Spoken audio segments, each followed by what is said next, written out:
back out and we are trying to move the last bits of straw.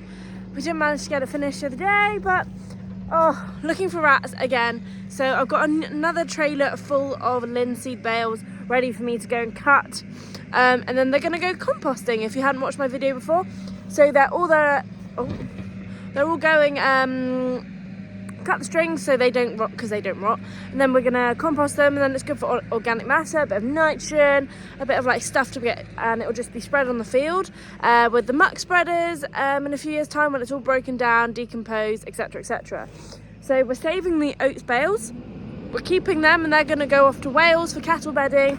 So oats is really good bedding for animals. It's really absorbent, it's warm, but people don't tend to like it. They prefer wheat and barley, so we've got a bit of a mess behind us. All of these need to be cut and decomposed down. So it's going to be a big job that we've got coming recently. But I mean, I'm not here. I'm going back to Bart's after this weekend, unfortunately. Your 10 out of 10 review for your new welder? Yeah. 10 out of 10 for the new welder. Mega powerful. Mega powerful. Woo! More power. More power. Not enough? You just said there was too much and dug a hole in it. Apparently Dan just said we need more.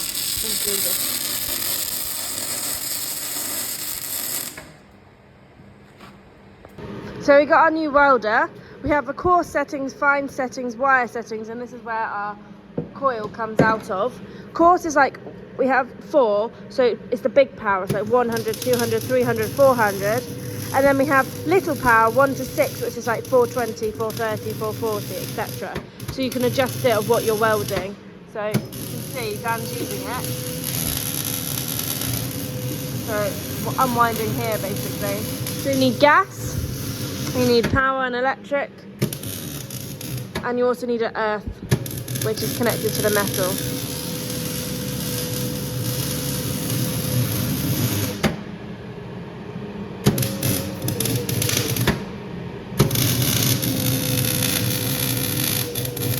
So it does have a cover on which goes up here, but I just opened it to show you how it works really. So when Dan stops welding, I'll put the cover back on. So we've got our gas,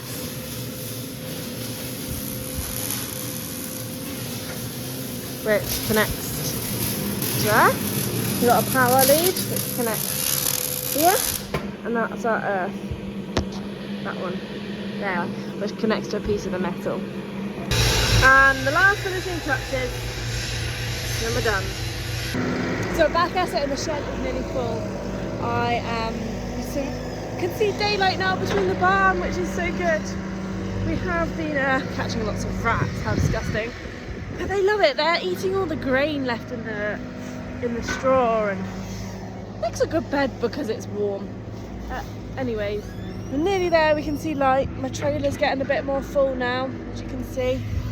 Oh, look at it. I'm gonna go cut them in a minute, but yeah, so fixed our tine.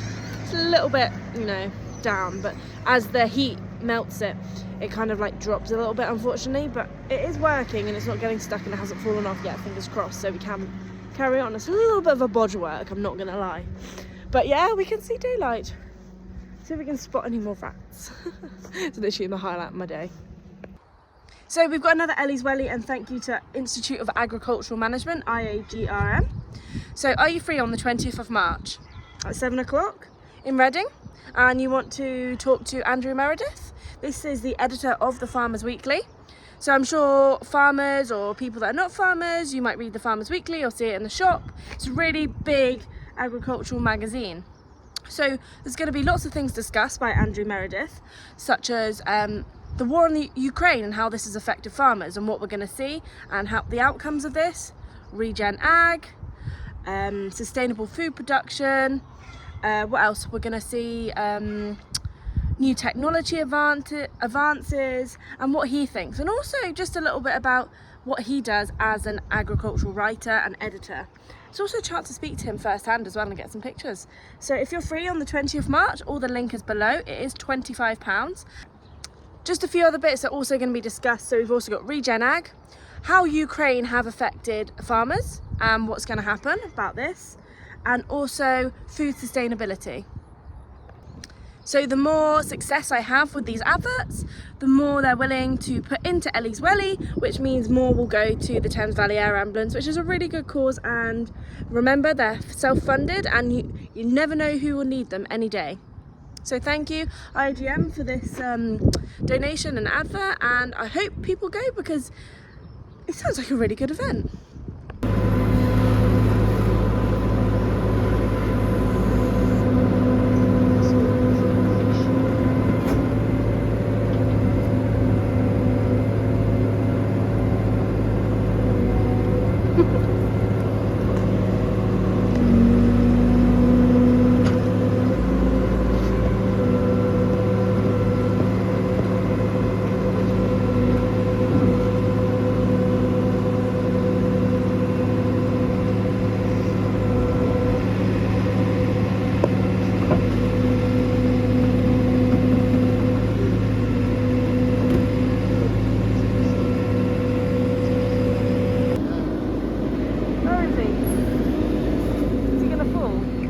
Ratty up there. There he is! Look at him! Go away! Oh, Ratty! Come on, rats! Where are you?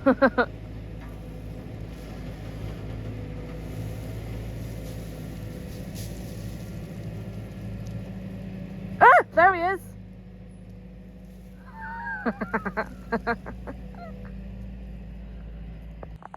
Look, there he is. Hello! Oh my god, it's just fallen out. Hello! There he is. Hey!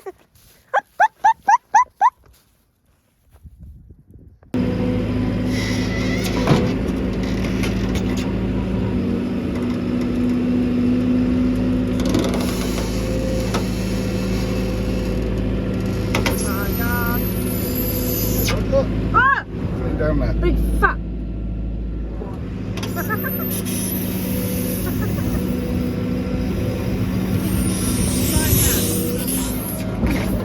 Oh, there we go.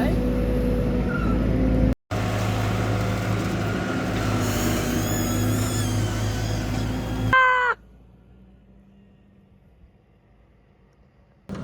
So here comes Dan. Oh, he's having a great time on the forklift. I was like, do you want me to do it? He's like, no, I'll do it. You can cut bales. Cheers, mate. I don't mind cutting the bales though. But so we've got our JCB 560 .8T. Brilliant JCB. It's the biggest one you can get, but it holds. It's so stable. And when you've got 4 bales that weigh half a ton each, you need it. Here it comes. Look at it. He's managed to fit through the gap now. But yeah, we're having good fun, I suppose. Should we see if we can spot any rats? This is literally what I'm doing. Is there going to be any? Sometimes they come flying down from the top. Oh, there isn't any. Nope. There's going to be loads right at the bottom, I guarantee that though. Look at that mess. So this is our winter jobs, trying to tidy everything up, getting everything ready for harvest really. The whole point of farming is for that big time in the harvest. Everything is all revolving around harvest. So this is being sorted out for harvest. We do the drills in the winter, so we're ready for drilling. We also, all our trailers are done for harvest. We need to make sure everything is maintained and up together, so when it gets to harvest that we're not actually going, oh my god, this is broken. So it all really revolves on drilling and harvest on the farm, but everything you do helps these processes basically. So that's what we're doing at the moment. Here he comes. This is my trailer. Look at that. Oh my god, the dodgiest bells going. Dodgiest bells of 2022. Off they go. Oh gosh, right. I'm going to have to drive really slowly because I'm not going to strap them because they're not going off road or anything like that. They're not going far. They're only going in the yard, so let's hope I don't drop any on the way.